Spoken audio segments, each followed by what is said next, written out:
মঙলদৈত অসম জাতীয়তাবাদী যুৱ ছাত্ৰ পৰিষদৰ প্ৰতিষ্ঠা দিৱস পালন। অসম জাতীয়তাবাদী যুৱ ছাত্ৰ পৰিষদৰ ৪৭ সংখ্যক প্ৰতিষ্ঠা দিৱসটি আজি পৰিষদৰ দৰং জিলা সমিতিৰ কাৰ্যালয়ত পালন কৰা হয়। তদুপলক্ষে পুৱা পৰিষদৰ দৰং জিলা সমিতিৰ সভাপতি জয়ন্ত শৰ্মাই পতাকা উত্তোলন কৰাৰ পিছতে স্মৃতি তৰ্পণ কাৰ্যসূচী ৰূপায়ণ কৰে জিলাৰ সাধাৰণ সম্পাদক প্ৰাঞ্জল চহৰীয়াই। কাৰ্যসূচীত অসম জাতীয়তাবাদী যুৱ ছাত্ৰ পৰিষদ, কেন্দ্ৰীয় সমিতিৰ আমন্ত্ৰিত উপদেষ্টা কমৰুল হক, কেন্দ্ৰীয় উপসভাপতি ভৱেশ কাকতি, জিলাৰ উপদেষ্টা নৱজিৎ শৰ্মা, পংকজ ডেকা প্ৰমুখ্যে জিলা সমিতিৰ বিষয়ববীয়াসকলে অংশগ্ৰহণ কৰে। উল্লেখযোগ্য যে অসমত পূৰ্ণ স্বায়ত্তশাসন দি নাগৰিকত্ব আৰু আন্তৰ্জাতিক পাৰপত্ৰ ব্যৱস্থা প্ৰৱৰ্তনৰ দাবী উত্থাপন কৰি অহা অসম জাতীয়তাবাদী যুৱ ছাত্ৰ পৰিষদে 1978 চনৰ 12 মাৰ্চত প্ৰতিষ্ঠা লাভ কৰিছিল। News desk, AIN live.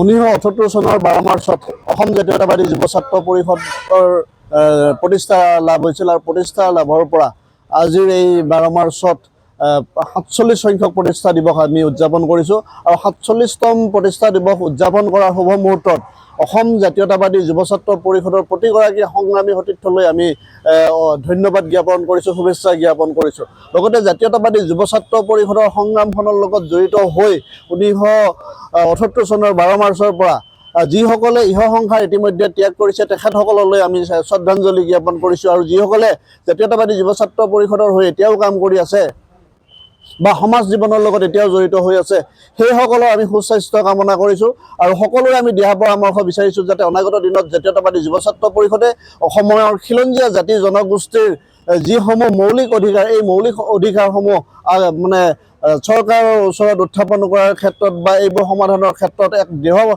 পদক্ষেপ গ্ৰহণ কৰিব পাৰে, তাৰ কাৰণে আজি আমি সংকল্পবদ্ধ হৈছোঁ।